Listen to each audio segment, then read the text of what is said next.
বিনে রোজ হাসরে কে করিবে পার, নবী বিনে রোজ হাসরে কে করিবে পার।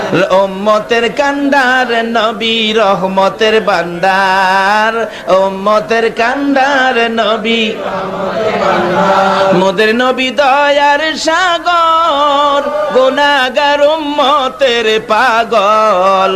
মোদের নবী দয়ার সাগর, গুনাহগার উম্মতের পাগল।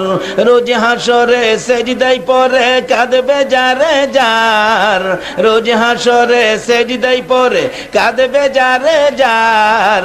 উম্মতের কান্ডার নবী রহমতের বান্দার, উম্মতের কান্ডার নবী রহমতের বান্দার। যাইয়া দেখো মদিনাতে কান্দে নবী দিনে রাইতে, যাইয়া দেখো মদিনাতে কান্দে নবী দিনে রাইতে।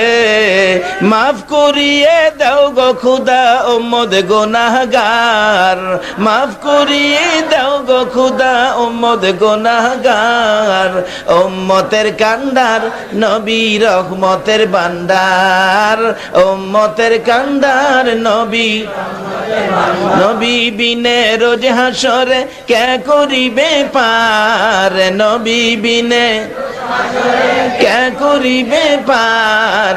উম্মতের কান্ডার নবী রহমতের বান্দার, উম্মতের কান্ডার নবী।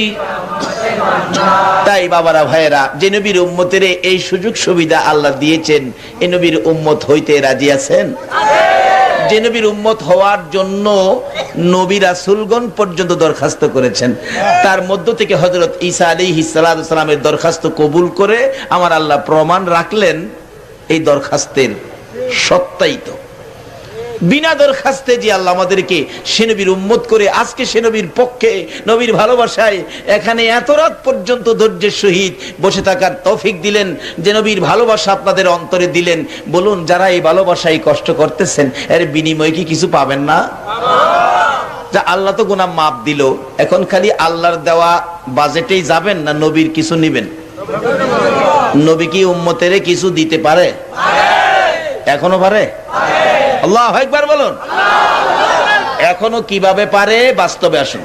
নবীজির এক আশেক নবীজির রওজা পাকের পাশে পড়ে থাকে, এটা কোন দলের আলেমের অস্বীকার করার ক্ষমতা নাই। রওজার পাশে পড়ে থাকে আর কান্দে, নবী গো আপনি না খাওয়াইলে আমি খাইতাম না।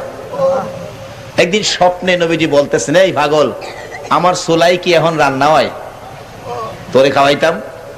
আশেক বলতেছেন, রান্না টান্না বুঝি না। কি রান্না টান্না বুঝি না, আপনি না খাওয়াইলে মইরা যাবো, খাইতাম না। নবী তো উম্মতের দরুদি নবী, কি করব, পেটের খিদা একবারে দুর্বল হয়ে গেছে। একদিন রাত্রে স্বপ্নে দেখে নবীজি আইনা 2টা রুটি দিছে। সুবহানাল্লাহ, আসতে কইলেন? তাহলে উম্মতের এখনো কিছু দেওয়ার ক্ষমতা আমার নবীর আছে।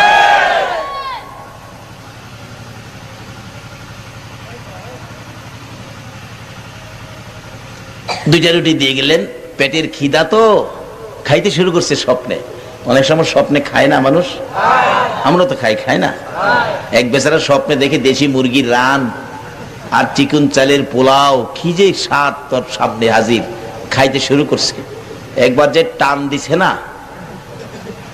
হাত ছুঁইটা বিবি সাহেবের না হে মারছে। বিবি সব তো চিল্লায় উঠছে, সাইরা লাইছে, মাইরা লাইছে, ধইরা লাইছে। বিবি সাহেবের চিল্লা নিয়ে হের ঘুম ভাঙছে। কি হয়েছে কি হয়েছে কি হয়েছে মানে আমার নাক ভেঙে লিছ? কার তোর নাক ভাঙলে ভাঙছে, যে একটা মজার খাবার খাইছি। বিবি সাহেব হাই হাই, আমাদের পাশে রেখে তুমি একা খাইছো? খাওনটা দেখি কি শুনি আছে, বাতি জ্বালাইছে, কুপি বাতি আছে না, বাতি জ্বালাইছে। বাতি জ্বালাইয়া দেহে তার স্বামীর মুখে খাতা চিরা মুহ দিয়াতে রাখছে। স্বপ্নে মুরগির রান খাইলে কি খাতা ছাড়া আর কিছু পাইবেন? আমাদের স্বপ্ন চিরা খাতা। আর নবীজির যে স্বপ্ন, এটা কি স্বপ্ন না বাস্তব? ওই নবীর আশেক বলেন, আমি খাইতে খাইতে 1.5 রুটি খাইলাম, অর্ধেক রুটি হাতে ঘুম ভেঙে গেছে। ঘুম থেকে উঠে জাগ্রত হয়ে দেখি, আল্লাহর কসম, নবীর দেওয়া 2 রুটির অর্ধেক রুটি এখনো আমার হাতের মধ্যে আছে।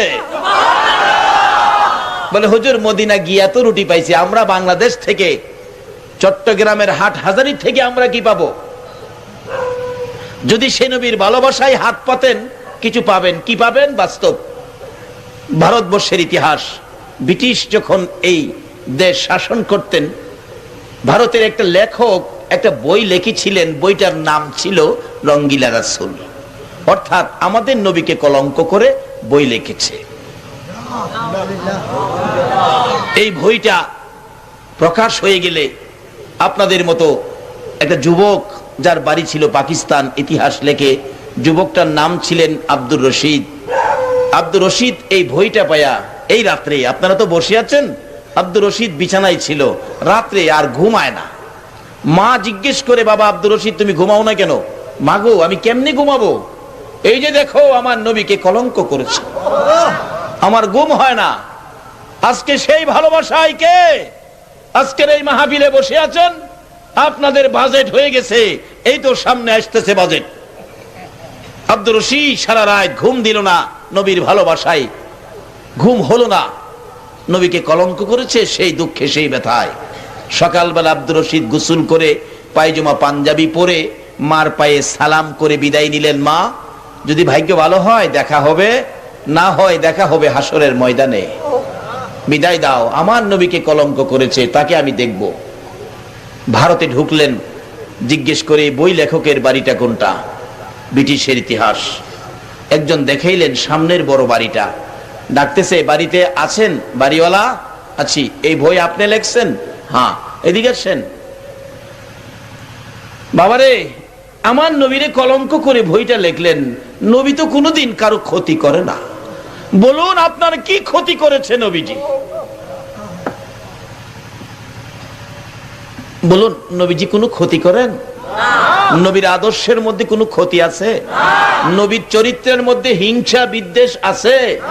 আজকে আমাদের মধ্যে কিন্তু হিংসা কি?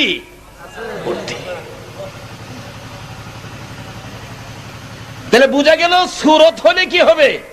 এই রোগগুলি যদি দূর করতে না পারি, তাহলে সত্যিকার অর্থে আমরা নবীর আশেক হইতে পারবো না। এই রোগগুলি দূর করতে হবে। নবীর আদর্শ কি ছিল? ও বাবা, ছাত্র সেনার ভাইরা, আজকে তোমাদের আদর্শের প্রতি আমরা তাকিয়ে আছি। তোমরা নবীর আদর্শ দিয়ে শুধু বাংলাদেশ নয়, সমস্ত পৃথিবী তোমরা জয় করতে হবে। রক্কার আদর্শ দিয়ে নয়, তোমাদের আদর্শে যেন মানুষ রাসূলের ভালোবাসার দিকে ঝাঁপিয়ে আসে।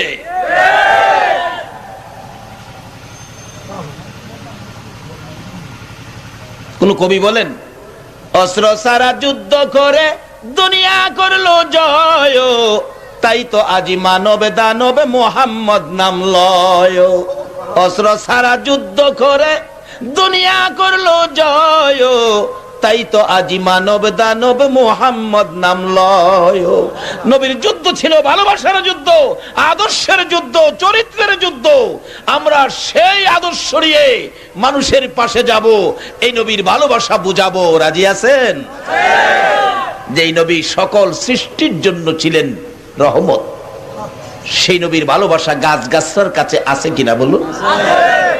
গাছগাছরা, নবীজি 13 বছর বয়সে মরা গাছের নিচে বসছেন। 13 বছরের তরুণ মরা গাছের নিচে বসলেন। মরা গাছ ডাকে, প্রভু গো, তোমার বন্ধু দিয়ে আমার বাড়িতে, আমার প্রাণ দাও, তোমার বন্ধুর খেদমত করি। যে নবীর ভালোবাসায় মৃত ঘাস জীবিত হয়ে গেলেন।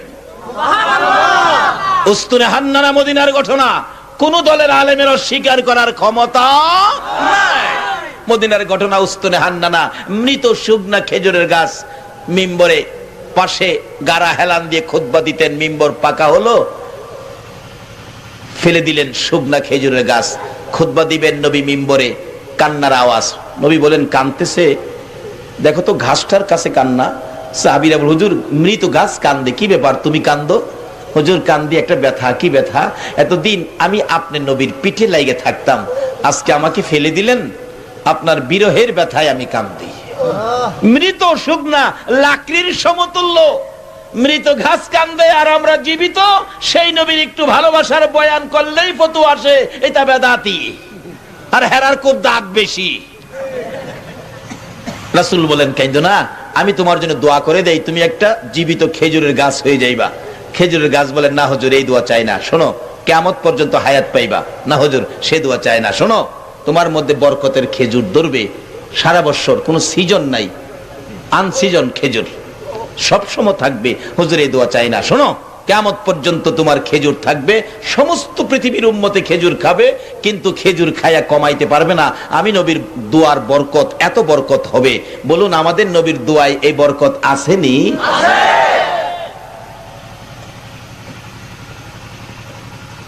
উস্তুনে হান্নানা, খেজুরের গাছ, মৃত শুকনা গাছ বলে, হুজুর এ দোয়া চাই না। তাই তুমি কোন দোয়া চাও? চোখের পানি ছেড়ে কাঁদতে, হুজুর আমি ওই দোয়া চাই গো, আপনার নবী যেই জান্নাতে ঘুমাবেন, ওই জান্নাতের বিছানার মাথার পাশে একটা খেজুরের গাছ হইয়া আমি সব সময় আপনার রাসূলকে দেখতে চাই। এই দোয়া করেন, এই দোয়া না। রাসূল বলেন, সাহাবীরা এই মৃত গাছটাকে দাফন করে দাও। নবীর ভালোবাসার মৃত খেজুরের গাছ যেখানে দাফন, হাজিরা মদিনায় গেলে এখানে 2 রাকাত নামাজ পড়তে হয়। আমার আল্লাহ ঘোষণা দিলেন, বন্ধু তোমার ভালোবাসার এই গাছের পাশে যারা 2 রাকাত নামাজ পড়বে, আমি তাদের জীবনের গুনাহ মাফ করে দিব। একটা মৃত গাছ নবীরে ভালোবাসা দিলে তার পাশে নামাজ পড়লে গুনাহ মাফ হয়, আর সরাসরি এই নবীর ভালোবাসায় গেলে গুনাহ মাফ হবে না।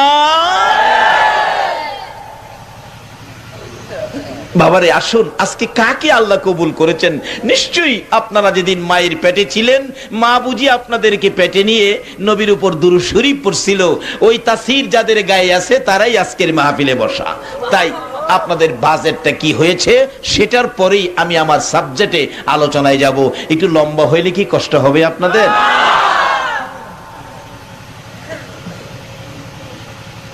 রাত্রে কষ্ট করে পাইতেছেন কি সেটা বলতেছি, বাস্তব। আল্লাহ তো গুনাহ মাফ দিলেন, নবীর জন্য কষ্ট করলাম, নবী কি দিবেন এটাও জানা দরকার না? এবার আব্দুর রশিদ ডাকতেছে, আসো, আমার নবী তো কোনোদিন কারো ক্ষতি করে না, কেন নবীকে কলঙ্ক করলেন? আচ্ছা, নবী কি কোনোদিন কারো ক্ষতি করে? আপনার ছোট সময় একটা বই পড়ছেন না, ছোটকালে এক দুষ্ট বুড়ির কাহিনী? এই বইটা কি পড়ছেন? বুড়ি কি করতো? যেই পথ দিয়ে রাসূল চলতো, এই পথের মধ্যে কি দিয়ে রাখতো? কাঁটা দিয়ে রাখতো। আর নবীজির পায়ে কাঁটাগুলি ফুটলে বুড়ি কি করতো? কি করে হাসতো? খিল খিল করে হাসতো। ছোটকালে পড়ছি, মনে আছে এখনো। তো একদিন দেখে পথে কাঁটা নাই, বরঞ্চ খুশি হওয়ার কথা যে আল্লাহ, এই দুষ্ট বুড়ি নাই, রাস্তায় কাঁটা নাই, বাইচা গেছি। কিন্তু নবীজি খুব কষ্ট পাইতেছেন। হাই হাই, বুড়ি আমারে কষ্ট দিয়া খুশি হইতো, আজকে বুড়ি নাই, ব্যাপারটা কি? নিশ্চয়ই বুড়ির কোনো অসুবিধা। কোন নবীর পক্ষে আমরা? কোন নবীর পক্ষে আমার আল্লাহ? কোন নবীর পক্ষটা জান্নাতি পক্ষ? বুড়ি যা যে নবীরে কষ্ট দিতেন। ও ছাত্র সেনার ভাইরা, আসো, তোমাদের আদর্শ এটা আমরা চাই। বুড়ি কষ্ট দিতেন, রাস্তায় নাই। নবীজি ভাবতেছেন নিশ্চয়ই বুড়ির কোনো অসুবিধা আছে। নবীজি দুষ্ট বুড়ির বাড়িতে গেলেন, যায়া দেখে বুড়ি অসুস্থ হয়ে গেছে। নবী নিজে এত দুশ্মনী করেন, তারপরও নবী নিজে বুড়ির খেদমত করতে শুরু করলেন। আবু জাহেল একবার নবীজিকে দুনিয়ার থেকে চিরবিদায় করে দেওয়ার জন্য যে পথে নবী রাত্রে চলেন, রাস্তার মধ্যে গর্ত করছে। সারা রাত গর্ত করে আবু জাহেল গর্তের উপর পাতালতা দিয়ে রাখছে। নবীজি গর্তের ভিতরে পড়ে গেলে কাউরে জানাবে না, সেই মাটি দিয়ে দিবে। এটা আবু জাহেলের ধারণা। বলুন, হ্যার ধারণাই কি পুরা হইব? আমাদের নবীর পক্ষে আছেন কে? গর্ত খুঁড়ে সারা রাত ঘুমায় নাই। যে সময় নবী ঘুম থেকে উঠলেন, খানে কাবা যাবেন এই রাস্তা দিয়ে, আবু জাহেল তো বসে আছে। বাতিজা এই তো পড়লো, এই তো শেষ করে দিলাম, কে বাঁচাবে বাতিজাকে? আমার আল্লাহ কয়, জিবরাইল, আবু জাহেল গর্ত করছে আমার নবীরে মারতো, তোমার নূরের পাখাগুলো গর্তের উপর বিছায় দাও। নবীজি তো আসতেছে, আবু জাহেল কয় এই তো শেষ। নবীজি নূরের পাখার উপর, কি আরাম। জিবরাইল কে, হুজুর আমি জিবরাইল, কি ব্যাপার, গর্ত করছে আপনার লেগে, হায় মারতো আপনারে, আমি নূরের পাখা বিছাইলাম। নবীজি খারিয়া ভাবতেছেন, হায় হায় এই আরামের বিছানা রে জিবরাইল, আমার উম্মতে যদি এই বিছনা হইতো। আমার নবী যেদিন মেরাজের সফরে রওনা হন, সিদরাতুল মুনতাহায় জিবরাইল যখন বুরাক থেকে নামায়া দেন, কিছুক্ষণ সময় এখানে অপেক্ষা করতে হলো। জিবরাইল বলেন, ইয়া রাসূলুল্লাহ, আমি আর যাইতে পারি না, এখানে আমার ক্ষমতা শেষ, বুরাকের ক্ষমতা শেষ, আপনাকে অনেক দূরে যাইতে হবে।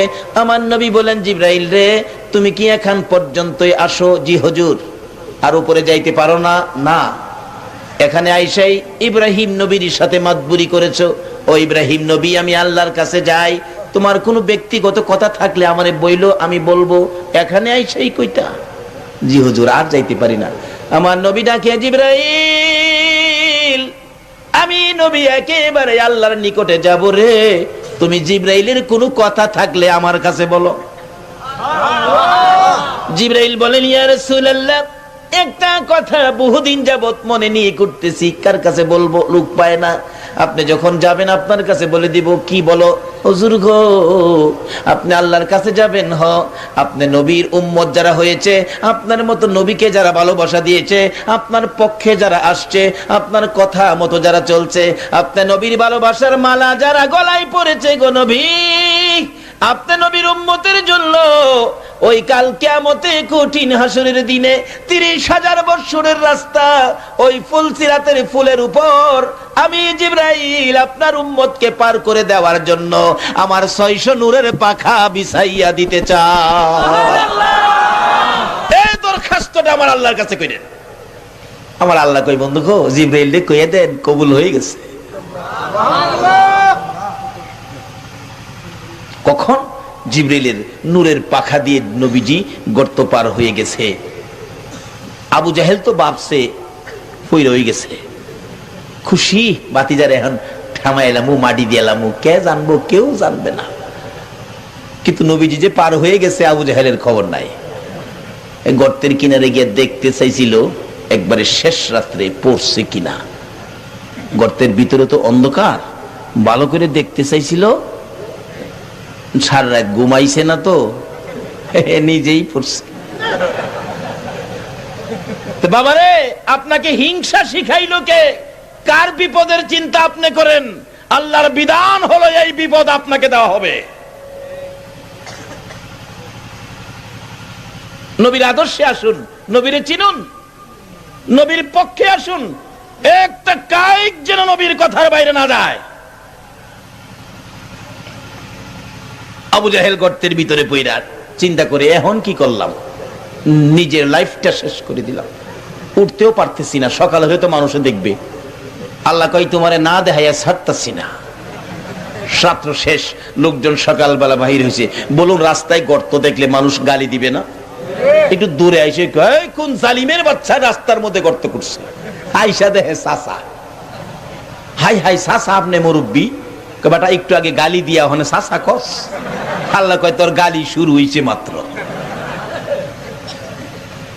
শত শত মানুষ সকালবেলা ভিড় জমছে। কি ব্যাপার? একজন কো, চাচা কি ব্যাপার, কারণটা কি? আমারে উঠাও, উঠাও, তাড়াতাড়ি উঠাও। একজন নিচের দিকে হাত দিছে উপরে উঠাইবার লেগা, আর আবু জাহেল নিচের থেকে হাত উপরের দিকে বাড়াইছে উঠবার লেগা। আল্লাহ কয়, জিবরাইল, আমার নবীর নিয়ে হায় যা করছে, এই হাত যেন একসাথে না মিলে, আদাত বাকি লেখা থাও। কয়াত বাকি? কয় না, কয়াত আদাত বাকি, এটা যেন হুরা না হয়। অনেক সময় দেখেন দোকানদাররা দোকানে লেখা রাখে আজ নগদ কাল বাকি। এক বেচারা পেটের খিদা, বাচ্চারা কান্দে, 1 কেজি চাউল আনতে গেছে, টাকা নাই, বাকি আনবো, দেখে লেখা আজ নগদ কাল বাকি। হ্যাঁ, আজকে কোন রকম কাটাইয়া সকাল সকাল কালকা বাকিটা নেব। কালকাও যায় দেখে কি লেখা, আচ্ছা, এই বাকি জীবনে নগদ হইব? আমার আল্লাহ কয় জিবরাইল আদাত বাকি, আদাত। আল্লাহু আকবার বলুন। বলুন আমার আল্লাহ আবু জাহেলের পক্ষে না আমার নবীর পক্ষে? আর যারা নবীর পক্ষে থাকবে আল্লাহও তাদের পক্ষে আছে। বাস্তবে আসুন, আজকে নবীর আশিকদের কোনো বিপদ হবেও না।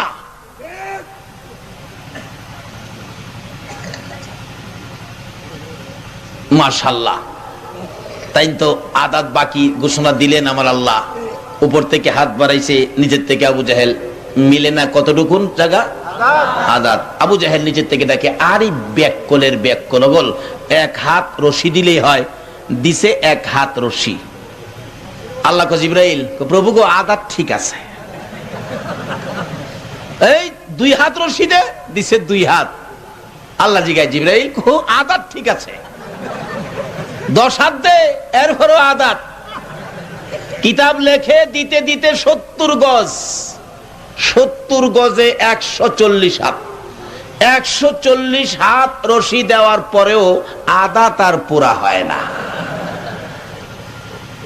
কার? নবীর দুশ্মনের। বলুন কার? আর যদি এই নবীর সাথে ভালোবাসা থাকে আদাত শর্ট হইলেও পুরা করে দিবে কে? তার বাস্তব বদরের ইতিহাস। 2টা বাচ্চা বদরের যুদ্ধে আবু জাহেল আইছে নবীজিরে মারতে।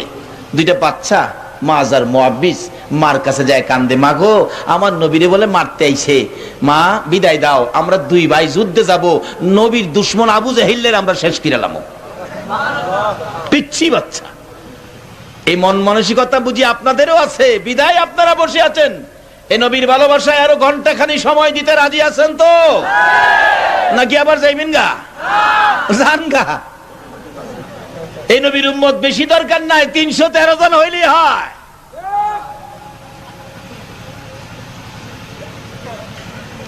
কার ভাগ্যে হবে নবীর পক্ষে থাকা? যে নবীর উপর আল্লাহ নিজে দুরূদ সালাম প্রেরণ করে। এই নবীর পক্ষে থাকা কি সকলের পক্ষে সম্ভব? বাচ্চা 2টা গেছে, নবী গো আবু জাহেল আইছে আপনারে মারতে যুদ্ধের ময়দানে বদরের প্রান্তে। হ্যাঁ হুজুর, আমরা মার কাছতে বিদায় নিয়েছি, আমরা 2 ভাই যামু। রাসূল বলে বাবা তোমার তো বড় হও নাই, এই বয়সে যুদ্ধে যাওয়ার তো আইন নাই, আরো বড় হইতে হবে। 2 জনকে না হুজুর বড় লাগবে না, আমরা নিয়ে যান, শুরু ওই বড় কাজ করবো। এইভাবে পেরাবিরি করতেছে। অবশেষে আইন বার করছে রাসূল, ঠিক আছে তোমরা আইনে আসো, মাপ দিব। সেনাবাহিনীর লোক ভর্তি করলে মাপ দেয় না, 5 ফুট 6 ইঞ্চি 5 ফুট 4 ইঞ্চি, আসো মাপ দিব। কিতাবে আসছে মাপ কাটির নিচে বড় বাইটা কোন রকম খারাইছে, মাপে হয় না। অবশেষে নবীর ভালোবাসা কত দেখেন, যুদ্ধের ময়দানে মরতেও পারে, এরপরে পায়ের আঙ্গুলিতে ভর দিয়ে মাথা একেবারে কোন রকম, কিতাবে লেখে মাথার চুলটা আঙ্গুলে ভর করে একটু লাগছে। ইয়া রাসূলুল্লাহ দেখেন, নবী গো দেখেন মাপে হয়ে গেছি। রাসূল হাসতেছে, ঠিক আছে লেখো। ছোট ভাই রাখে, তুমি আসো, বড়লাই কোন রকম, ছোটলা কি হইব? আদাত বাকি। কদুর বাকি? এই ভাইলা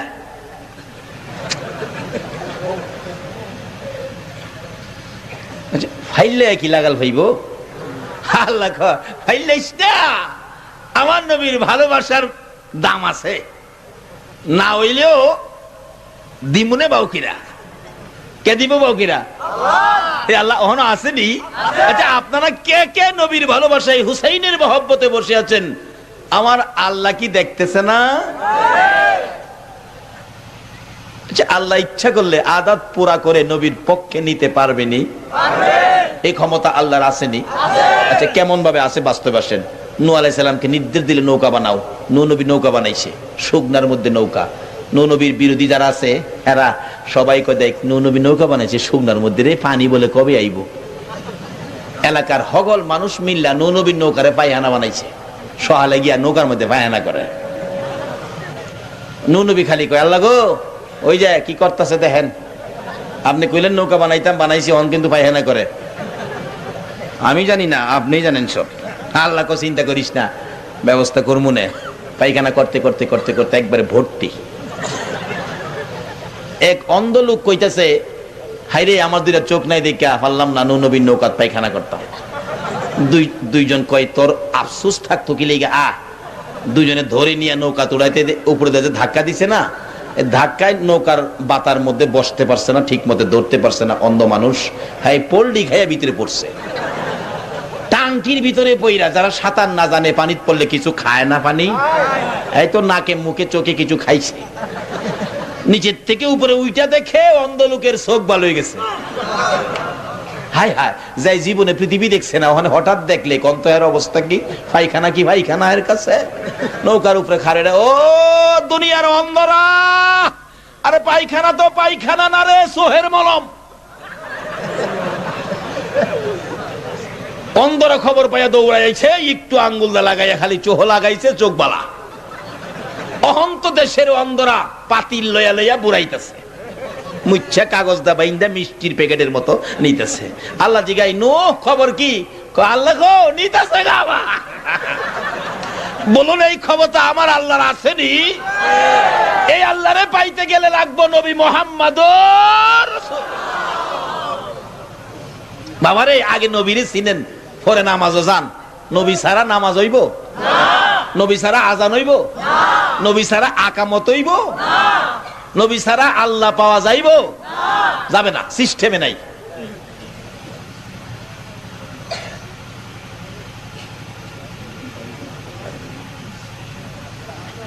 নিতে নিতে যে যেই রোগের নিয়তে নেয়, রোগ ভালো হয়ে যা।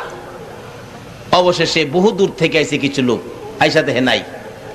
আল্লাহ কয়, নু কি খবর? ক নিচে গা তো, কিন্তু গন্ধ রইছে। আল্লাহ কয় গন্ধ দূর করতেছে। দূরের থেকে দেহে নাই, ওষুধ নাই। পরে পানি দিয়া মরাইয়া পরিষ্কার করে পানি লইছে, অহনো রোগ ভালো হয়। 7 বার ধুয়াইয়া পরিষ্কার করে দিছে, অহনো রোগ ভালো হয়। বলুন এই সিস্টেম কে করলেন? আল্লাহ। নবীর আশেক 2টা বাচ্চা যুদ্ধে যাবে, আল্লাহ কি হেন সিস্টেম করতে পারে না? আল্লাহ কয় চিন্তা করিস না হুজুর, মাফে তো হই না, মাফে তো হই না। নবীজি কয় তুমি পরে যাইবা, বড় হয়ে লও। আল্লাহ কয় মাফে না হইলেও মহব্বতে হইছস, আদাত বাকি পুরা করব। কিভাবে? নবীর আশেক তো। আল্লাহ কয় বাচ্চার ভিতরে বুদ্ধি ঘুরাইয়া দিলেন, বেটা তুই কস না, নবী গো বড় বাইরে লম্বা দেখে নিচ্ছেন, শক্তি কিন্তু আমার বেশি। সুবহানাল্লাহ কন। আরে নবীর প্রেমের পাগল যারা প্রেম খেলা খেলে, বলুন নবীর প্রেমের নবীর প্রেমে ওয়াস করনি দন্ত দেয় ফেলে, নবীর প্রেমে ওয়াস করনি দন্ত দেয় ফেলে, নবীর প্রেমের পাগল যারা প্রেম খেলা খেলে, হাইরে নবীর প্রেমের পাগল। হানজালা পাগল ছিল, নবীর প্রেমে জীবন দিল। হানজালা পাগল নবীর প্রেমে জীবন দিল, গোসল করাইলো তারে ফেরেশতার দলে, গোসল করাইলো তারে ফেরেশতার দলে। নবীর প্রেমের পাগল যারা প্রেম খেলা খেলে, হাইরে নবীর প্রেমের। এবার ডাকতেছে, হুজুর বড় ভাই লম্বা দিকে নিছেন, এই সিস্টেমটা কে দিতেছে?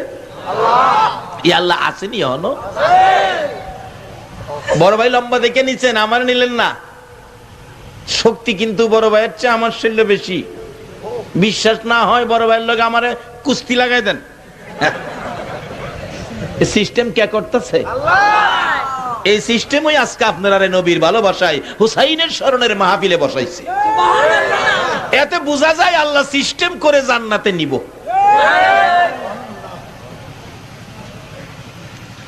সাহাবীরা কয় হুজুর বাচ্চাটা কয় কি? আমার তো হাসি উঠলো কথা শুনে। আসল কথা কইলে তো হাসবেন হুজুর, আসল কথা কইলে হাসবেন। সাহাবীরা কয় হুজুর 2 ভাইরে কুস্তি লাগাই দেন না। রাসূল বলেন এত তোমরা 2 ভাই কুস্তি লাগো। ছোট ভাই কয় বড় ভাই তোর কিন্তু আমি পারতাম না, যুদ্ধে যাইবার লেগে কইছি। মার কাছ থেকে 2 ভাই একসাথে বিদায় লইছি, ভাই তুই যাইবি আমি থাকবো, এটা কেমনে হয়? পারতাম না, কারণ তুই আমার বড়, আগে আইছস দুনিয়াত, আলু খাইলেও তুই আমার চেয়ে মন দেরেক বেশি খাইছস, তোর সাথে আমি পারবো? সম্ভব না। তুই যদি একটু নতি স্বীকার করস, তোর নাম তো লিখছে, নিবই। নতি স্বীকার করলে আমি যদি বিজয়ী হতে পারি, আমিও যাইতে পারবো যুদ্ধে, আবু জাহিলের দেখবার লেগে। ভাই অনুরোধ তোর কাছে, বড় ভাই চিন্তা করিস না, মিলকিরা লাগো না, লাগাও কুস্তি লাগাও। দুইজন কুস্তি লাগছে, বড় ভাই জমিনে পড়ে গেছে, নিচে পড়ে গেছে, ছোট ভাই উপরে উঠে কয়, ইয়া রাসূলুল্লাহ কইছিলাম না, এই যে দেখেন। সাহাবীরা বলেন, নবী গো আবার লাগান। রাসূল বলেন, আচ্ছা আবার লাগো তো।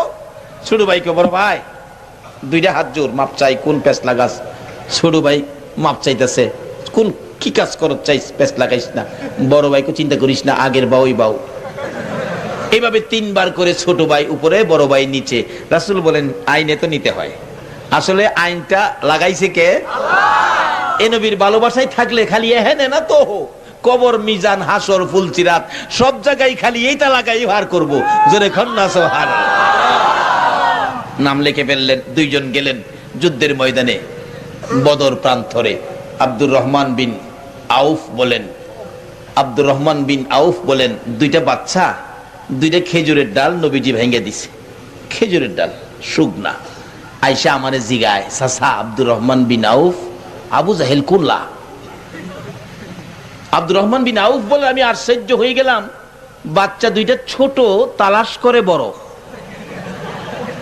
আসলে এই নবীর উম্মতের বাজেট ছোট না বড়? কোরআন শরীফের কয়েক জায়গায় ঘোষণা দেওয়া আছে, বেগয়রে হিসাব, হিসাব সারা বাজেট। হিসাব কইরা কত দিব আমরা রে, কি হিসাব কইরা দিলে যদি না মানি, কারণ এই নবীর উম্মত তো পণ্ডিত, কি কারণ শেষ কাটাইলা না। গাউসে পাক একদিন ডাহে, আল্লাহ শেষ রাইতে। আল্লাহ কই কি? আর কথা কয় না। কই কি ব্যাপার? কই না, ডাক দিয়া দেখলাম আপনি যে কোরআন শরীফে কইছেন, ওইজা সাআলাকা ইবাদি আন্নী ফাইন্নী করিব। আপনি যে বলছেন, নবী গো আপনি বলে দেন আমার এক তালাশ করে, আমি নিকটে। আমি আব্দুল কাদির দেখলাম নিকটে আসেননি, এটা দেখলাম আর কি। তা আল্লাহ কো, আমি তো আরো ঘোষণা দিছি, উজিবু দাওয়াতাদ দাঈ ইযা দাআন। কোন দাবি দাওয়াত আছে কিনা আমার কাছে তোমরা করো, করলে কি করব? ফালিয়াস্তাজিবু লি ওয়া লিমিনু বি লাআল্লাকুম ইয়ারশুদুন। আমি পরিশোধ করে দিব আখিরি নবীর উম্মতের সাথে, আমি আল্লাহ এই কথাটা দিছি। গাউসে পাক কয়, আল্লাহ দিছেন ঠিক, কিন্তু আমি যেই দাবিটা করবো এইটা আপনি পুরা করতেন না। আল্লাহ কই, কি কইলি? আমি পারতাম না? হ্যাঁ, আমি যেটা করুম আপনিও পারতেন না। আচ্ছা কি দাবি করব আল্লাহ জানে না? এটা আখির নবীর উম্মত, শেষ কাটাইলা তো, এটা বড় পণ্ডিত। এর লাগি বাজেট দিয়া তুই রাখছে বেগয়রে হিসাব। কারণ যদি 100 দেয়, আবার যদি আল্লাহ 100-এর পরে আর নাই আপনার কাছে, এর লাগি আগেই দিয়ে দেন। এক বাজেট দিয়েছে, লাইলাতুল কদরি খায়রুম মিন আলফি শাহর। রাত্র একটা নাম কদর, বাজেট হলো 1000 মাসের চাইতে বেশি। কত বেশি? যদি পৃথিবীর কোন আলেম ওলামারে জিগান, কেন ক্ষমতা নাই বেশি সীমানা দিত। আল্লাহ কয়, বন্ধু গো তোমার উম্মত হাসরের দিন মুক্তি পাইতে যত বেশি দরকার, এর চেয়ে আরো বেশি। সুবহানাল্লাহ।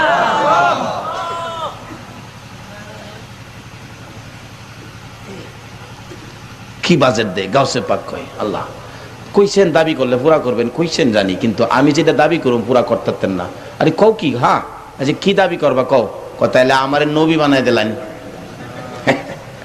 আমার নবী বানাই দিলেন। আচ্ছা নবী কি আর হইব? আল্লাহ কো, আব্দুল কাদির কি কইলা তুমি? নবী তো আর হইতো না। আমি জানি আপনি পারতেন না।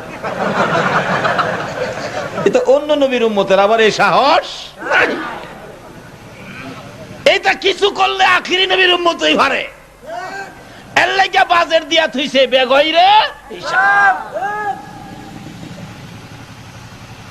আল্লাহ কয়, ও আব্দুল কাদের, আমি তো কোরআন শরীফে ঘোষণা দিছি রে, ওয়ালাকির রাসূলুল্লাহি ওয়া খাতামান নাবিয়িন। এই নবী দিয়ে নবুয়তির দরজা শেষ। আমার নবীও বলে ফেলেছে, আনা খাতামুন নাবিয়িন লা নাবিয়্যা বাদি। আমি শেষ নবী, আমার পর নবী আসবে না। ক্ষমতা আছে রে, আইনে নাই। কোন হেডি তো কইছি আমি, আইনে নাই দেখতে কইছি। ও আব্দুল কাদের দরখাস্ত করছো, এটা বিফল যেতে পারে না, এটা ছাড়া অন্য কি করবি ক? কথা হইলে আমি আব্দুল কাদের কাদরিয়া তরিকায় থাইকা যারা তোমারে ডাকবো হেরারে মাফ করে দাও। কয় এটা বাড়ি, যাও কাদরিয়া তরিকার সবাইরে আমি মাফ করে দিলাম, যাও। এটা মহব্বত, প্রেম, ভালোবাসার খেলা। যাই হোক, যাই না ওদিকে, আমার আল্লাহর ক্ষমতা আসেনি বলুন? দুইজনে মিলে জিজ্ঞেস করে, চাচা আব্দুর রহমান বিন আউফ, আবু জাহেল যে কয় সবচেয়ে বড় লাহিলা কুল্লা, আব্দুর রহমান বিন আউফ কয় নবীর সাহাবী, আমি আশ্চর্য হয়ে গেছি, দুইটা বাচ্চা খেজুরের ডাল লইয়া বিচারে বড়রারে দেখাই দিছে, ওই যে কাফেরদের ভিতরে খাড়া গোড়ার উপরে বসা, এই এলা হলো আবু জাহেল। দুইটা বাচ্চা একটা দৌড় মারছে, যাইয়া ওই বাচ্চা দুইটা আবু জাহেলের একবারে কাছে সৈন্য, তার পক্ষের সৈন্যের ভিতরে ঢুকিয়া আবু জাহেলের গোড়ার নিচে গিয়ে খারিছে, খারুইয়া দেহে লাগাল হয় না। কিতাব লেখে আবু জাহেলের গোড়ার তুলনায় বাচ্চা দুইটা এত ছোট ছিল, গোড়ার নিচে দিয়া আইতো যাইতো, মাথাটা পর্যন্ত ভেড়ে লাগে না। দুইজনে পরামর্শ করে, ভাই হেরে নামাই কেমনে? ছোট ভাই কো, আমি তো লাগাল ভাইতামই না, তুমি তো কিছু লম্বাছো, তুমি রেডি হও, আমি হেরে বাও করি। এই নিচে নামেন, সুবহানাল্লাহ কইতেন না? আবু জাহেল নিচে চাইয়া দেয় খেজুরের ডাল, দুইটা বাচ্চা ডাহে নিচে নাম্বার লেগে, হায় হাসে, বেশি একটা সুবিধা লাগতেছে না আর কি। বড়টা ডাহে নামো না, হাসে। ছোটটা ডাহে আবার, এই নামবে নাকি নামাবো? নবীর পক্ষের লোক, এই নবীর পক্ষে থাকতে রাজি আছেন তো? খেজুরের ডালের পাওয়ার কত এই নবীর পক্ষে গেলে? দেহে নামে না। পরে ছোট ভাইকে, ভাই এমনি নামতো না, নামান লাগবো। গুড়ার ভাও আঘাত শুরু করছে খেজুরের ডাল দিয়া, গুড়ার ভাও বাঁধছে, হ্যাঁ জমিনও ফুটছে, দুই ভাই খেজুরের ডাল দা মারতেছে। আবু জাহেল চিল্লায়, কে কই আসোস, আমার অবস্থা টাইট। আবু জাহেলের ছেলে আকরামা দৌড়াইছে, বাবারে মারতেছে তো। আয়া হাসে, আব্বা আপনি কোন কি, দুইটা বাচ্চা খেজুরের ডাল আর কোন আপনার টাইট? আবু জাহেল ক, আরে নাদানের নাদান, বাচ্চাদের মায়ের যে কেমন মায়ের রে, তুই একটা মায়ের তুই খায়া দেখ। বলুন এই বাচ্চাদের পক্ষে আছে কে? এ নবীর পক্ষে যাবে যারা, আল্লাহকে পাবে তারা। এভাবে যখন বললেন, আকরামা তরবারি বাহির করছে। আব্দুর রহমান বিন আউফ বলেন, আমি তাকিয়ে আছি, তরবারিটা এইভাবে ধরে ছোট্ট ভাইটার গর্দানের মধ্যে আঘাতটা করছে। ঠাস করে আওয়াজ হয়ে ছোট ভাইটার এই হাতের হাড্ডি কাইটা হাতটা জমিনে নেমে গেছে, একটু গুস্ত লাগিয়া রয়েছে, হাতটা ঝুলতেছে। আব্দুর রহমান বিন আউফ বলেন, আমি তাকিয়ে আছি, এ হাত নিয়ে লড়তে চড়তে বাচ্চাটার কষ্ট হয় বিদায় দেখলাম বাম হাতে ধরে হাতটাকে এইভাবে কাঁধের উপর আনছে, বাম হাতে মারে, লড়লে কষ্ট হয়।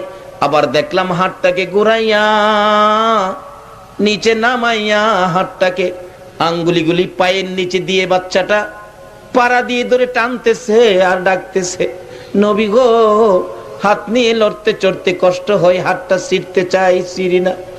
হঠাৎ করে এত জোরে টান দিল, ওই কাটা হাত গোশতটুকুন ছিঁড়ে জমিনে পড়ে লাসতেছে। আব্দুর রহমান বিন আউফ বলেন, এমনি সময় দেখি আকাশ থেকে হাজার হাজার তরবারি আবু জাহেলের গায়ে মারতেছে। এই নবীর পক্ষে থাকলে লাভ হবে না লস হবে? এই নবীর পক্ষে থাকতে রাজি আছেন কিনা? এদিকে নবীর ভালোবাসার আদাত বাকি আর নবীর দুশ্মনের আদাত বাকি। বলুন দুই আদাত কি একরকম হবে? কথাটা খেয়াল আসেনি? আদাত বাকি নবীর দুশ্মন লোকটা জানি কে? ওই আবু জাহেল। গর্তের ভিতরে 70 গজ মাটির নিচে, আদাত পুরা হয় না, নিচের থেকে ডাকতেছে, তোনা কারা রে? বুঝেছি যার জন্য গর্ত করেছি, আমার বাতিজা না আসলে উঠতে পারবো না, আমার বাতিজার কাছে খবর দাও। ও নবীর আশিকেরা, ও আহলে সুন্নাত ওয়াল জামাতের আলেম ওলামারা, এই নবীর আদর্শের মধ্যে ঢুকো। আমার নবীর এত দুশ্মনী করার পরেও আমার নবী দুশ্মনী করে না। খবর দিলেন একজন যাইয়া, ইয়া রাসূলুল্লাহ, আপনার চাচা আবু জাহেল 70 গজ মাটির নিচে, অত কষ্ট নবীকে দিলেন, তারপরও দয়ার নবী মায়ার নবী ঘর থেকে দৌড়াইয়া বাহির হইল চাচার বিপদে। আরে দয়ালো নবী প্রেমের ছবি আর আসবে না জগতে।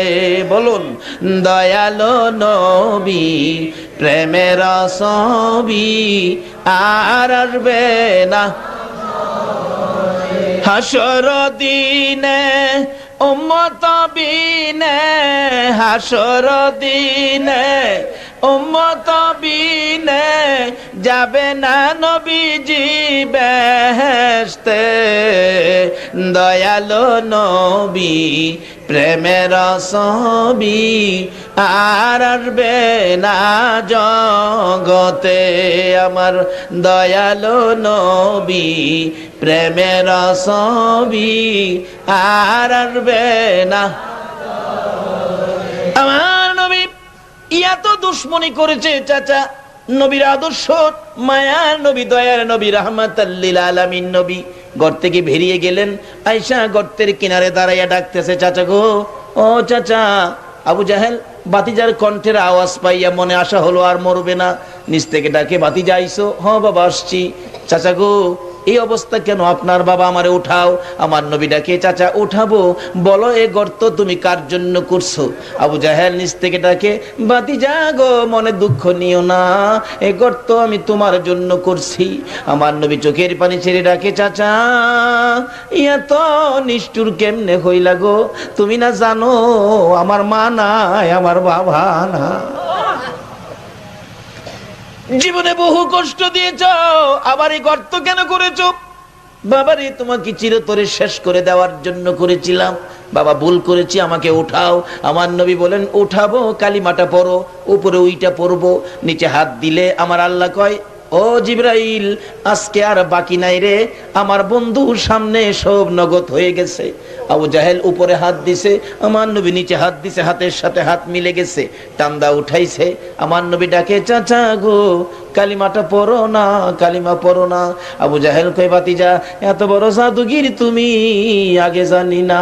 নাউজুবিল্লাহ কা এক শ্রেণীর লোক অহনো আমরা দেশে আছে, নবীরে নবী বলে মানতে রাজি, নবীরে ভালোবাসা দিতে রাজি, এর লেগে হারা কিছু পায় না, খালি বিপদই ভাই। যারা নবীরে ভালোবাসা দেয় তাদের পুরস্কার কি, এটা বলে আমরা আলোচনায় যাচ্ছি। কষ্ট হইতেছে আপনাদের? আব্দুর রশিদ খেয়াল আসেনি? মাশাআল্লাহ, ভাবছিলাম ঘুমায় গেছেন কিনা। মায়ের কাছ থেকে বিদায় লইয়া ভারতের জমিনে হাজির হয়ে গেলেন। ব্রিটিশের আইন, ব্রিটিশের ইতিহাস। বাবা কি অপরাধ করেছে আমার নবী? এই যে বইটা লেখলেন, লেখক কয়, লিখেছি আরো লিখবো, এটাই তো আমার কাজ। এমনি পাঞ্জাবির নিচ থেকে ছুরিটা বাহির করে কলিজাটার মধ্যে মারছে, কলিজা ছিদ্র করে দিছে, রক্ত ঝরে দুনিয়ার থেকে বিদায়। লোকেরা কয়, আব্দুর রশিদ তুমি এখান থেকে চলে যাও, ব্রিটিশের আইন বড় করা, ব্রিটিশের পুলিশ তোমাকে ধরে নিয়ে যাবে। আব্দুর রশিদ বলেন, ধরে নিয়ে গেলে কি হবে, এই ভয় তো আব্দুর রশিদ করে না, আমি বিশ্ববাজারে প্রমাণ করব নবীর দুশ্মনকে বিদায় করে দিচ্ছি। বলুন, পৃথিবী জুড়ে এই ইতিহাস আসেনি? কিয়ামত পর্যন্ত। আজকে সেই ইতিহাস করে গেলেন হাট হাজারের জমিনে গাজী আল্লামা শেরে বাংলা রহমাতুল্লাহ আলাইহি। যতদিন এই পৃথিবী থাকবে ততদিন পর্যন্ত শেরে বাংলার স্মৃতি থাকবে। তোমরা মনে করেছো এক শেরে বাংলার গায়ে হাত দিয়েছো, এক শেরে বাংলাকে কষ্ট দিয়ে লক্ষ কোটি শেরে বাংলার জন্ম এই জমিনে হয়ে গেছে। দিন যাবে আর সেই নবীর আশিকের সংখ্যা বাড়বে। আজকে ছাত্র সেনার সংগঠন এদেশে ছিল না, কিন্তু আজকে ছাত্র সেনার সংগঠন হয়ে গেছে। বাংলাদেশের থানায় থানায় ছাত্র সেনার নাম প্রচার শুরু হয়ে গেছে।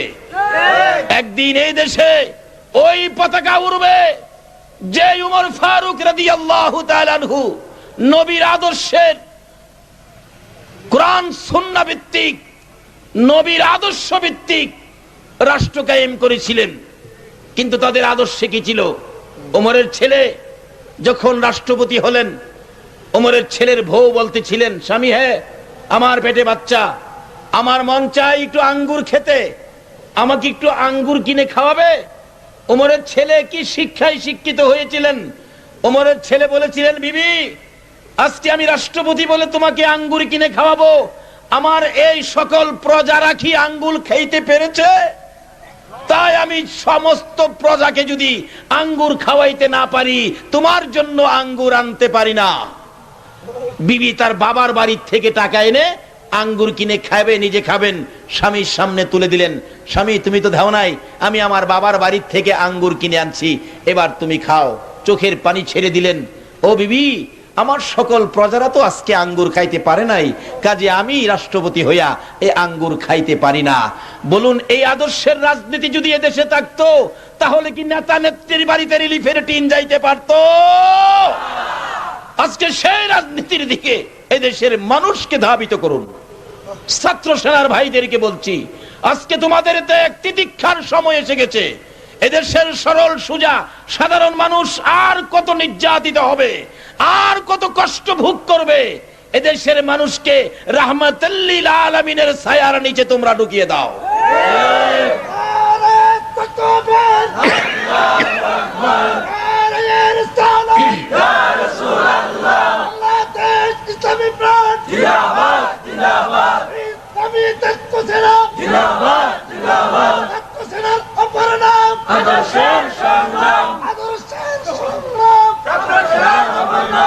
আল্লাহ তুমি কবুল করো, সকলে বলুন আমিন। যাই হোক, যে শিক্ষা রাসূল দিয়ে গেছেন সাহাবায়ে কেরাম সেই শিক্ষাই কাজ করেছেন, আমরা সেই শিক্ষাই কাজ করব। কারো স্বার্থে নয়, কারো খুশি করার জন্য নয়, আমাদের কাজ থাকবে আল্লাহ আল্লাহ রাসূল খুশি করার জন্য। রাজি আছেন তো? বলতেছিলাম, ওদিকে যাই না, লম্বা হয়ে যাচ্ছে। এবার আব্দুর রশিদ বলেন, না আমি সরতে পারি না, আমি নবীর দুশমন বিদায় করেছি।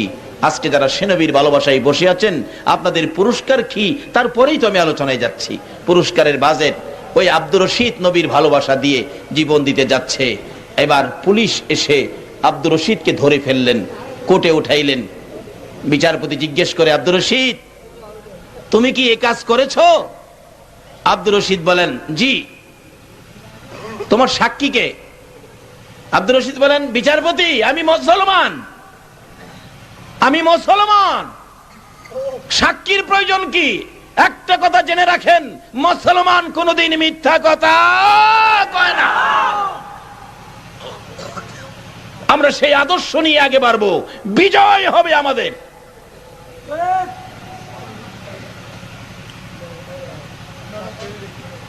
তখনকার কোর্টের অ্যাডভোকেট ছিলেন শেরে বাংলা একে ফজলুল হক। উনি বলতেছেন, মাননীয় বিচারপতি, ছেলেটা ব্রেন ডিফেক্ট, তাকে জিজ্ঞাসাবাদের সময় দেন। ঠিক আছে, নিয়ে যান। জিজ্ঞাসা করতেছেন, তুমি কি এটা এইভাবে বলতো? এইভাবে কেন বললা? তুমি বলবা যে এটা কে করছে আমি জানি না। আব্দুর রশিদ বলেন, স্যার এই শিক্ষা দিয়েন না, আমি মুসলমান, মুসলমান কোনোদিন মিথ্যা বলতে পারে না। একের পর এক 2 দিন 3 দিন পর্যন্ত তাকে বুঝাইলেন। কোর্টে উঠাইলে পরে বিচারপতি জিজ্ঞাসা, কি এই কাজ করেছো? জি স্যার। তাহলে তোমাকে বিচার? জি করেন। কি বিচার? কালকে তোমাকে সকাল 10:30টায় ফাঁসি দেওয়া হবে। আব্দুর রশিদ বলেন, দেন, আপত্তি নাই, কোনো কথা নাই। একটা কথা আছে, কি? যে মা আমি আব্দুর রশিদকে পেটে রাখছে নবীর দুশমন বিদায় করার জন্য, আমাকে একটা রাত্র যখন হায়াত আছে, বিচারপতি এই রাত্রটা আমাকে সুযোগ দেন, আমি মায়ের পাশে একটা রাত্র ঘুমাবো। যাও, তোমাকে সুযোগ দিলাম। দৌড়াইয়া বাড়িতে যাচ্ছে, বাড়ির কাছে যাইয়া শুনে মা কান্দে। প্রশ্ন করলেন, মা কেন কান্দো, ব্যাপার কি? মা ডাকে, আব্দুর রশিদ রে, কেন জানি আমার কলিজায় আগুন জ্বলতেছে। বলুন, সন্তানের বিপদ হইলে আগে জানে কে? মা কান্দে, আরে আব্দুর রশিদ, কেন জানি আমার কলিজায় আগুন জ্বলতেছে, ব্যাপার বুঝি না। আব্দুর রশিদ বলেন, মা গো, কান্নার কারণ গো, কলিজায় আগুন জ্বলার কারণ গো, তোমার আব্দুর রশিদ আগামী কালকে ফাঁসি হয়ে যাবে। বলো কি কারণ? আমি নবীর দুশমন দুনিয়ার থেকে বিদায় করেছি। তাই নাকি? হ্যাঁ, একটা রাত্র মা তোমার পাশে থাকবো, আসো বাবা।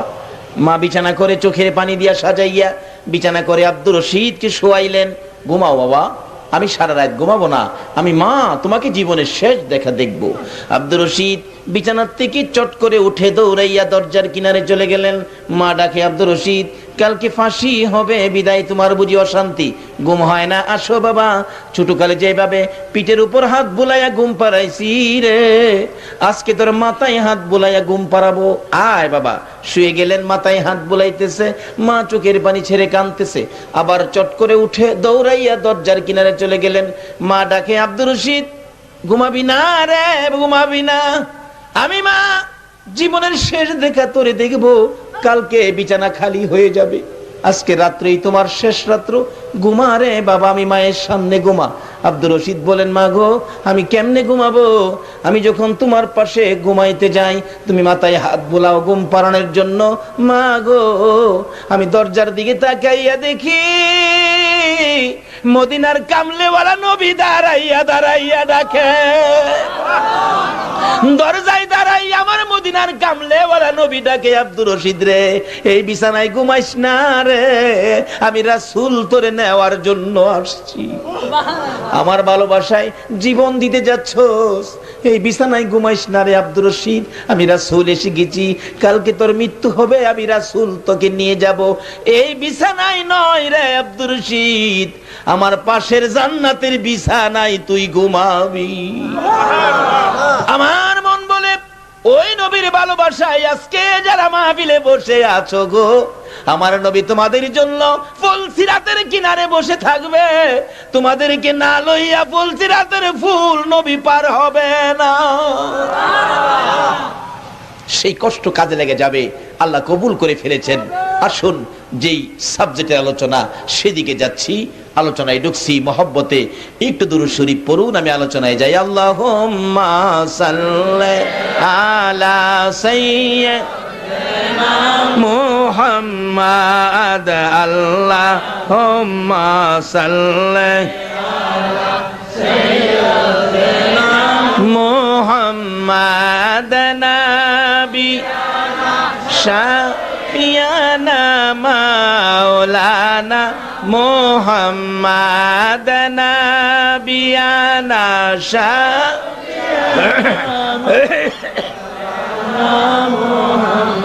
জগতে পাগল কাবার জন্য, কাবা পাগল মাবুদের, জগৎ পাগল কাবার জন্য, কাবা পাগল মাবুদের, হায়রে মাবুদ পাগল নবীর জন্য, নবী পাগল উম্মতের, হায়রে মাবুদ পাগল নবীর জন্য, নবী পাগল উম্মতের, আল্লাহুম্মা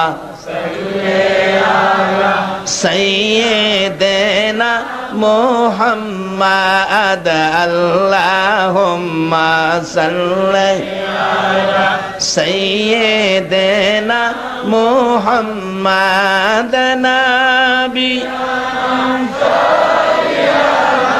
মাওলানা বালাগাল উলা বিকামালিহি, কাশাফাদ দুজা বিজামালিহি, হাসনাত জামিউ খিসালিহি, সাল্লাল্লাহু। বাবার আমরা শুহাদায়ে কারবালার মহব্বতে যাচ্ছি, এখন আধা ঘন্টা সময় শুহাদায়ে কারবালার মহব্বতে দিতে রাজি আছেন? আচ্ছা, এই দিলে কি লাভ হবে এটা বুঝালই। ওমর ফারুক রাদিয়াল্লাহু তাআলা যখন মদিনার শাসক ছিলেন, উমরের ছেলে আর ইমাম হুসাইন ছোট দুইজন খেলাধুলা করতে গিয়ে হঠাৎ হুসাইন উমরের ছেলেরে বলে ফেললেন গোলামের বাচ্চা। উমরের ছেলে কয়, কারে গোলামের বাচ্চা কইছো, টের পাও নাই? আমার বাবা প্রেসিডেন্ট, রাষ্ট্রপতি। বাড়ি থেকে কান্দে বাবা। হুসাইন কয়, আমারে গোলামের বাচ্চা, বিচার চাই। লম্বা ঘটনা। ওমর বলেন, বাবারে, যার বিরুদ্ধে বিচার চাইছোস এই বিচারের ক্ষমতা তো আমার নাই। আব্বা কি কোন, বাঘের বিচার করতে পারেন, বাঘের বিচার করতে পারেন, আর হুসাইনের বিচার করতে পারবেন না, কি হইলেন আপনি? বাবা ঠিক আছে, বিচার করবো। শুক্রবার দিন হাজার হাজার মানুষ জমছে ইমাম হুসাইনকে নিয়ে। হযরত আলী রাদিয়াল্লাহু তাআলা, যে হুসাইন নবীর গারে বইলে আল্লাহ নির্দেশ দেয় হুসাইন না নামলে বন্ধুগো সেজদাতে উঠতো না, এই হুসাইন বিচার হইব। হযরত আলী বলতেছেন, ওমর, বাচ্চাদের ব্যাপার বাদ দিলে হয় না? ওমর বলেন হযরত আলীকে, আপনি বসেন। ইমাম হুসাইন ছোট বাচ্চা দাঁড়াইছে, আমার বাবারে বসাই দিলেন, বলেন কি বিচার? আচ্ছা হুসাইন, আপনি কি আমার ছেলেরে গোলামের বাচ্চা কইছেন? হ্যাঁ কইছি। আর আমাদের দেশের মা হইলে তো শিহাই দিত, কইছি না। কি কারণ? আসে নাই চরিত্র? এগুলি ছেড়ে দিতে হবে। যদি হুসাইনকে মহব্বত করেন এগুলি ছেড়ে দিতে হবে। হুসেনের আদর্শের মধ্যে, চরিত্রের মধ্যে এই ভেজাল নাই। কি বলেন? আমার ছেলেরে গোলামের বাচ্চা কইছেন? হ্যাঁ কইছি। তা আপনি যে আমার ছেলেরে গোলামের বাচ্চা কইলেন, আমি তো রাষ্ট্রপতি, আমি কোথায় গোলামি করেছি আমার ছেলেরে যে গোলামের বাচ্চা কইলেন? হুসেইন ডাকে, ওমর, বড় গলা কথা কইও না, আমার নানার গোলামি তুমি করো নাই? ওমর দুইটা চোখের পানি জর্জর করে ছেড়ে দিছে। হুসেইন কি বলেছেন? তুমি কি আমার নানার গোলামি করো নাই? হ্যাঁ করছি, সেজন্যই তো কইছি তোমার ছেলেরে গোলামের বাচ্চা। ওমর কান্দে, মুসল্লিরা রে তোমরা শুনেছো আমি ওমর নাকি রাহমাতাল লিল আলামিনের গোলামি করেছি? ওমর বুঝেছো? হ্যাঁ বুঝেছি। হুসাইন, আপনি কি কথাটা কাগজে লিখে দিতে পারবেন আমি যে নবীর গোলামি করেছি? হ্যাঁ পারবো, যেটা দেখছি এটা লিখে দিব। লিখে দিলেন, ওমর নানার গোলামি করেছে তাই ছেলেরে গালি দিছি গোলামের বাচ্চা। নিচেটা লিখছে ইমাম হুসাইন। ওমর বলেন, কাগজটা নিয়ে আসেন। একজন নিয়ে আসেন। কাগজটা হাতে নিয়ে আসতেছে। ওমর চোখের পানি ছেড়ে কাঁদতেছে। ওমরের হাতে কাগজ পৌঁছলে কান্দে। ও মসজিদে নববীর মুসল্লিরা, ইমাম হুসাইন বলেছে আমি বলে নবীর গোলামি করেছি। আমি ওমর আর হাসর মিজান কবর ফুলসিরাত মৌতের ভয় করি না। আমি যখন মৃত্যুবরণ করব, ও নবীর সাহাবীরা শুনো, আমার কাফনের ভিতরে হাত ঢুকানোর আগে রে হুসাইনের লেখা কাগজ টুকুন আমার হাতে দিয়ে দিও।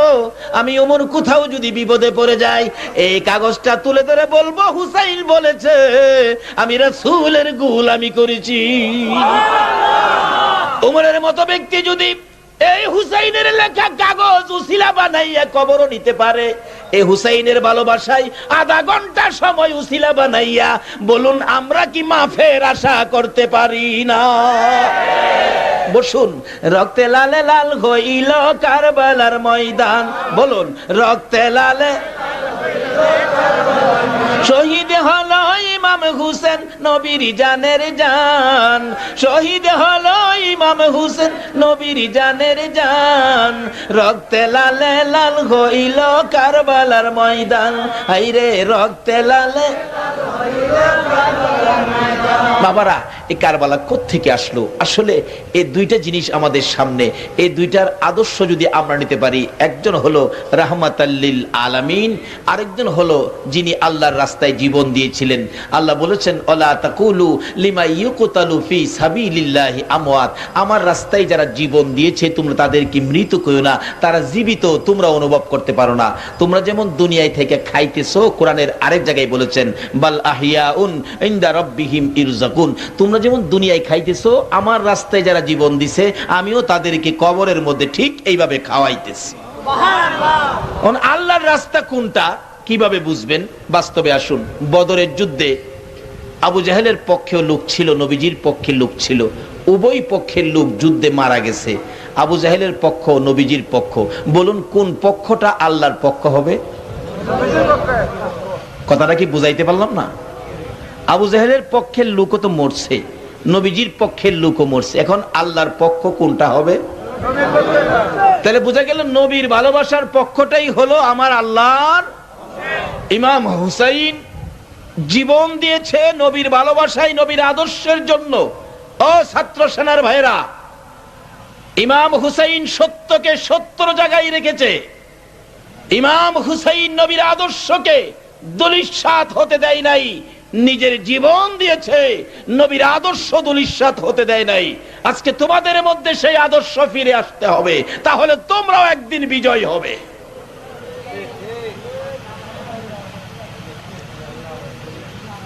আজকে সেই হুসাইনের শুহাদায়ে কারবালার বিনিময় আমরা কি পেয়েছি? আমার নবী একদিন মা আয়েশা সিদ্দিকা রাদিয়াল্লাহু তাআলা আনহা বলেন, আজকে এই আদর্শে যারা আদর্শিত হতে পারবেন তারাই পড়বেন ওই আওতায় যে আল্লাহ পাক ঘোষণা দিয়েছেন, ইয়া আইয়ুহাল্লাযীনা আমানুদখুলু ফিস-সিলমি কাফা। আমার নবীর আদর্শে, হুসাইনের আদর্শে যেই মানুষ আদর্শিত হতে পারবেন তারাই ইসলামের মধ্যে পুরাপুরি ভাবে দাখিল হয়েছেন। আর তাদের পুরস্কার কি আসবে এটা আগামীকাল আলোচনা হবে, পুরস্কার কি হইতে পারে। আজকের আলোচনা হলো হুসাইন রক্ত দেওয়ার পিছনে কারণটা কি, জীবন দেওয়ার পিছনে কারণটা কি, এইভাবে নির্মম ভাবে শহীদ হওয়ার পিছনে কারণটা কি। মা আয়েশা সিদ্দিকা বলেন, আমার নবী একদিন গভীর রাতে আমার পাশে ঘুমিয়েছিলেন, হঠাৎ দেখি নবীজি বিছানায় নাই। জিবরাইল এসে নবীজির কানের গোড়ায় মুখ দিয়ে বলছিলেন, নবী গো, এইভাবে ঘুমিয়ে থাকলে উম্মতের কান্না কোন সময় কাঁদবেন? আমার নবী ঘুম থেকে উঠে মা আয়েশাকেও ডাকে নাই। মদিনার ঘটনা, কানতে কানতে উম্মতি উম্মতি বলে মদিনার পাহাড়ের পর পাহাড়, পাহাড়ের পর পাহাড়, শেষ প্রান্তে নিরিবিলি বাবলা কাটার জংলার ভিতরে সেজদায় পড়ে নবীজি কাঁদতেছেন আপনার আমার জন্য। ফজরের নামাজের সময় মসজিদের নববীতে মুসল্লিরা অপেক্ষায়, রাসূল আসবেন, ইমামতি করবেন, কিন্তু আসতেছে না। হুজরাই খবর দিলে মা আয়েশা বলেন, রাসূল তো হুজরাই নাই। মসজিদের নববীতে দেখেন, মসজিদের নববীতে নাই। হায় হায়, কি হলো, ব্যাপার কি? সাহাবীরা ইতিম পাগল হয়ে গেলেন। ওই সমস্ত পাগলের মধ্যে কোনো বেদাত ফতোয়া দেয় নাই। আজকে আমাদের দেশের কিছু লোক এই নবীর শান ও মানে গেলেই ফতোয়া বেদাত। বুঝলাম না নবীজি হেরার কি ক্ষতিটা করছে, অথচ 24 ঘন্টাই নবী এখনো মদিনায় শুয়া শুয়া উম্মতি উম্মতি বলে নবী কাঁদতেছে।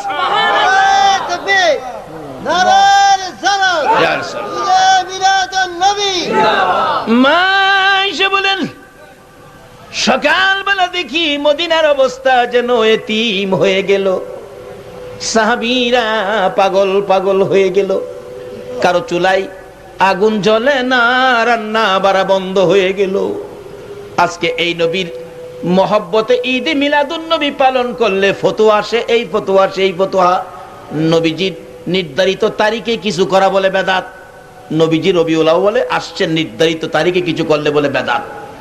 অথচ যারা বেদাত কয় তাদেরকে দেখবেন বড় বড় লোকের বাড়িতে ছেলের জন্মবার্ষিকী, বার্থডে অনুষ্ঠান, বড় বড় লোকের ছেলের জন্মবার্ষিকী, বার্থডে অনুষ্ঠানে নির্ধারিত তারিখে, বৈশাখ মাসের 2 তারিখে ছেলে হয়েছে, 2 তারিখে বার্থডে অনুষ্ঠান। ওই হুজুর দেখবেন তার বাড়িতে দাওয়াত খায়, পেট ভরে খায়, আবার 500 টাকা নোট পকেটে হাদিয়া নেয়। বেদাত হয় না? যে রাসূল না হইলে জগৎ হইতো না, এই রাসূলের আগমনে কিছু করলে বেদাত হইয়া যায়। অথচ আবু বকর সিদ্দিক রাদিয়াল্লাহু তাআলা আনহু বলেছেন, নবীজির পয়দাইশের উপর রবিউল আউয়ালে নবীর জন্ম বৃত্তান্ত আলোচনা আনন্দের সহিত 1 দিরহাম পরিমাণ টাকাও যদি কেউ খরচ করে, আমি আবু বকর তাকে না লইয়া বেহেশতে যাব না। সুবহানাল্লাহ। তারা এগুলি পড়ে কিন্তু মানে না। বলতেছিলাম, মা আয়েশা সিদ্দিকা বলেন, মদিনায় কারো চুলায় আগুন জ্বলে না, বেড়া বকরি দুম্বাগুলো পর্যন্ত নবী কোথায় খবর না পাইয়া গাছ পানিতে মুখ লাগায় না। লম্বা ঘটনা, একদিন পার হয়ে গেল, মার স্তনে শিশুরা পর্যন্ত মুখ লাগায় না। মা যদি প্রশ্ন করে, বাবা দুধ খাও না কেন? বাচ্চাগুলো ঠোঁট নাড়ায়, চোখের পানি ছেড়ে, এটাই যেন বলতে চায়, মা মা গো, রাসূলের খবর না পাওয়া পর্যন্ত জীবন দিব, দুধ খাবো না। একদিন এক রাত পার হয়ে গেল, রাসূলের খবর মিলল না। 2 দিন 2 রাত পার হয়ে গেল, রাসূলের খবর মিলল না। 3 দিন যেদিন পার হয়ে বিকাল হয়ে গেলেন, আবু বকর ওমর না খাইয়া সাহাবীরা পাগল পাগল হইয়া ঘুরতেছে। যাইতে যাইতে যাইতে যাইতে পাহাড়ের পর পাহাড় পার হইয়া একটা নিরিবিলি রাস্তা দিয়ে চলছে। দেখে কতগুলো রাখাল বেড়া বকরি দুম্বাকে প্রহার করতেছে, মারধর করতেছে এখান থেকে সরিয়ে নেওয়ার জন্য।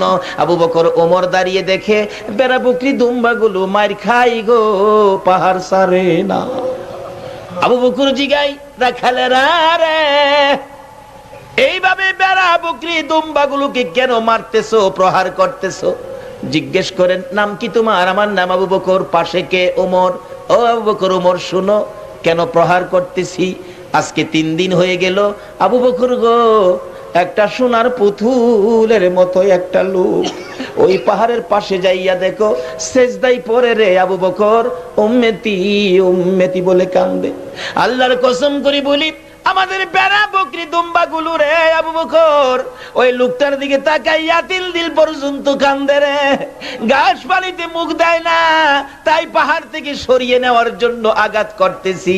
বেড়া বকরি দুম্বা গুলো মার খাইতে রাজি রে, এই লোকটার কাছ থেকে যাইতে রাজি না।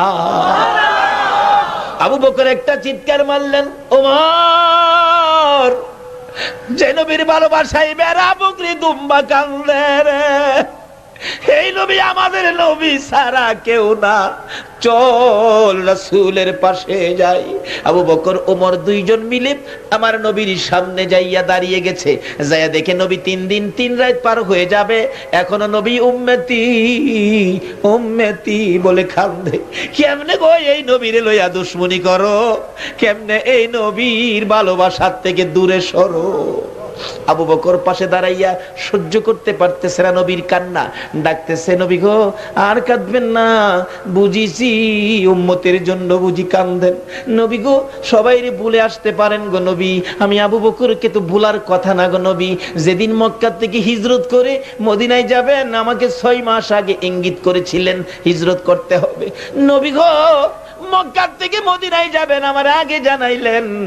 আজকে মদিনা ছেড়ে পাহাড়ে কাঁদবেন, আমারে কেন আগে জানাইলেন না?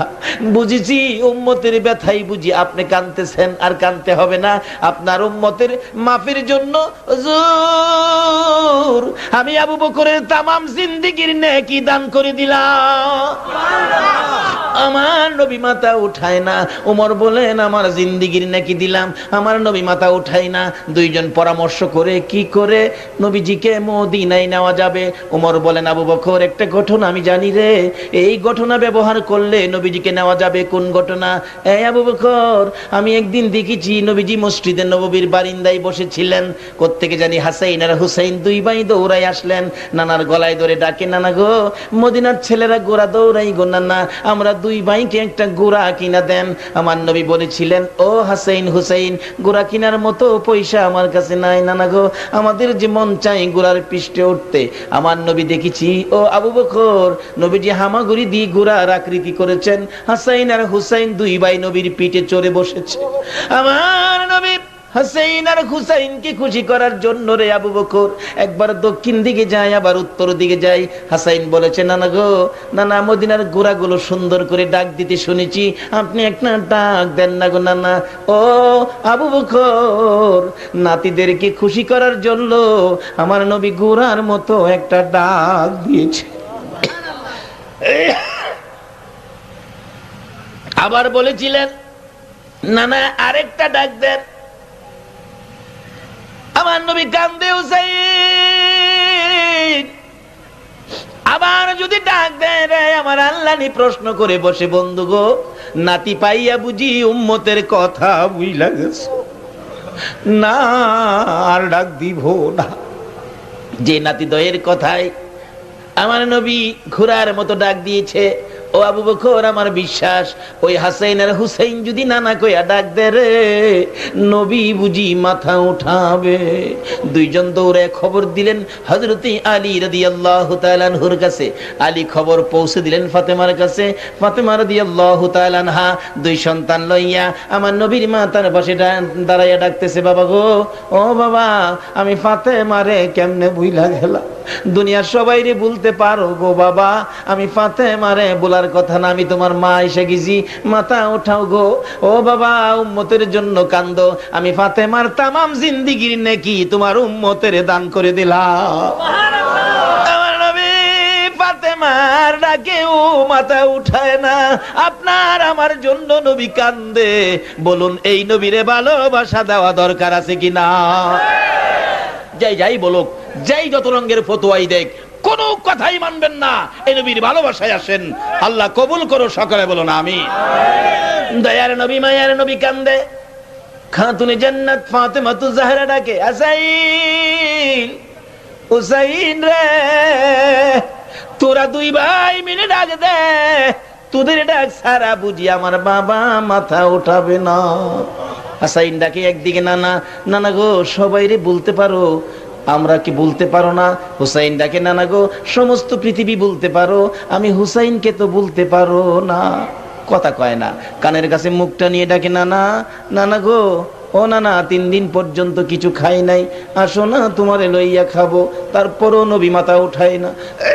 খাতুনে জান্নাত ফাতেমাতু জাহরা আকাশের দিকে তাকায়া কান্দে, মাবুদ গো, আমার এতিম বাবারে আর কত কান্দাইবা, উম্মতি উম্মতি বলে আর কত কাঁদবে। মাবুদ, তুমি বলে মায়ের দোয়া কবুল করো, আল্লাহু আকবার বলো। তুমি বলে মায়ের দোয়া কবুল করো গো, আমি মা হইয়া 2টা হাত বাড়াইলাম, আমার এতিম বাবার কান্না সহ্য করতে পারি না। 3 দিন পর্যন্ত না খাইয়া বাবা কান্দে। আমি মায়ের দোয়া কবুল করো, আমার এতিম বাবার উম্মতের নাজাতের জন্য আমার 2টা সোনার পুতুল হাসাইন আর হুসাইন কুরবানি দিয়ে দিলাম। ইয়া রাসূলুল্লাহ,